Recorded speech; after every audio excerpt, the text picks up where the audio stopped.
ఇది ట్రంప్ చెప్పిన మాటలు. ఒకటి ఇక్కడ మా సుంకాల వల్ల అందరూ దిగొచ్చారనేది కొంత పాక్షికంగా మాత్రమే, కొంత నిజం. దిగొచ్చారా, చర్చలకు వెళ్ళటం దిగొచ్చినట్లు కాదు. చర్చిస్తున్నాయి చాలా దేశాలు ఏం చేయాలనే దాని మీద చర్చలు చేస్తున్నారు.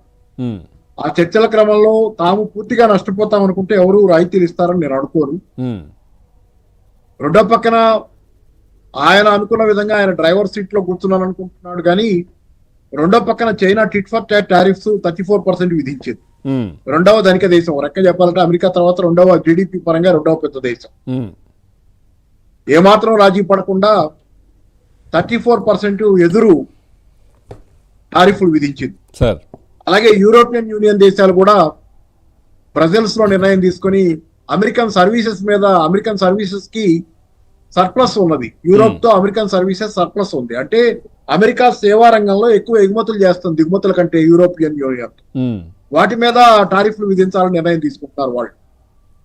ఇట్లా చాలా దేశాలు, అమెరికా, కెనడా, మెక్సికో కూడా ఇట్లాంటి నిర్ణయాలు తీసుకునే అవకాశం. కాబట్టి దిగొచ్చారు అందరూ అనేది మాత్రం నిజం కాదు. తాత్కాలికంగా ఎలా ఉంటుంది ప్రభావం అనేది కొంతమంది షాక్ లో ఉన్నారు, చాలా వరకు షాక్ లో ఉన్నారు దేశాలు, వాళ్ళు చూస్తున్నారు. ఇంకా రెండోది, వీళ్ళంతా దిగొచ్చారనుకుంటే అమెరికా కన్స్యూమర్ అంతగా భయపడేది ఉండేది కాదు.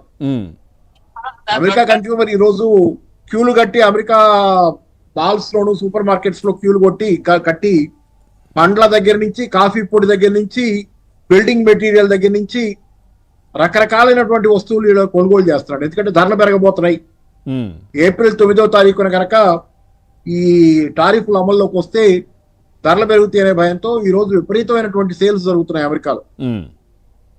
కాబట్టి అమెరికన్ కన్స్యూమర్ కూడా ఫీల్ అవుతున్నాడు, ఈ టారిఫ్స్ మాకు ధరలు పెంచుతాయి అని ఫీల్ అవుతున్నాడు. పైగా కొన్ని సంస్థల అంచనాల ప్రకారం, అది అంచనాలు కూడా వేరే ఎవరో ఎక్కర్లేదు, మనకు కూడా అర్థమవుతుంది, అమెరికా మాంజంలోకి వెళ్ళబోతుంది తొందరలో. ఈ సంవత్సరం చివరిలోపే తొందరలోనే మాంజంలోకి వెళ్ళబోతుంది అమెరికా.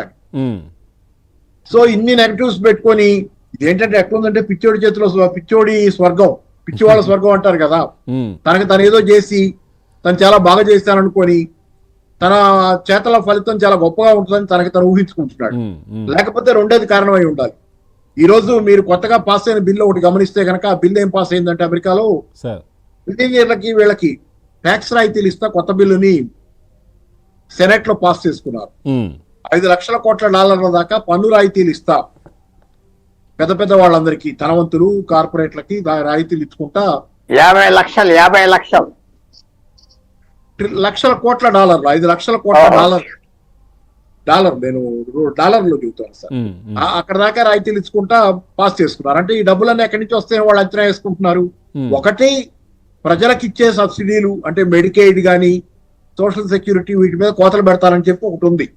వాటి మీద కోతలు పెట్టి మిగిల్చిన డబ్బుని అంటే పేద ప్రజల్ని కొట్టి పెద్దవాళ్ళకి ఇవ్వడానికి ఒక ఏర్పాటు. దానిలో భాగంగానే ఈ టారిఫ్ల ద్వారా కూడా డబ్బులు వస్తాయని నాళ్ళు ఎదురు చూస్తున్నాడు ఆయన. ఇప్పుడు టారిఫ్ల అమల్లోకి వస్తే డబ్బులు ఫ్లో వస్తాయి.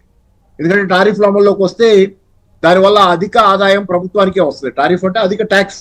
ఇంతకుముందు 10 రూపాయల ట్యాక్స్ కట్టిన చోట ఇప్పుడు 50 రూపాయల ట్యాక్స్ కడితే 40 రూపాయలు అదనంగా ట్యాక్స్ వస్తుంది ఇంపోర్ట్స్ మీద అమెరికాకి. ఆదాయాన్ని కూడా ధనవంతుల వైపు మళ్లించాలనే ఆయన లెక్క. కాబట్టి ఏంటంటే ఈ రకంగా ఆయన పూర్తిగా ఏంటంటే కాకుల్ని కొట్టి గద్దలకేసే వ్యవహారం. మితవాద పార్టీలు ఎక్కడున్నా అన్ని ఇదే చేస్తున్నాయి, ఆయన కూడా ఇదే చేస్తున్నాడు అనేది మాత్రం కరెక్ట్. రైట్. పుల్లారావు గారు నమస్తే. ఏం చెప్తారు సార్? అంటే మనం చాలా సార్లు మాట్లాడుకున్నాం, అంటే ట్రంప్ కావచ్చు, మోదీ మంచి ఫ్రెండ్స్, ఇరు దేశాల మధ్య మంచి సంబంధాలే ఉన్నాయనే చర్చ కూడా ఇంతకు ముందుగా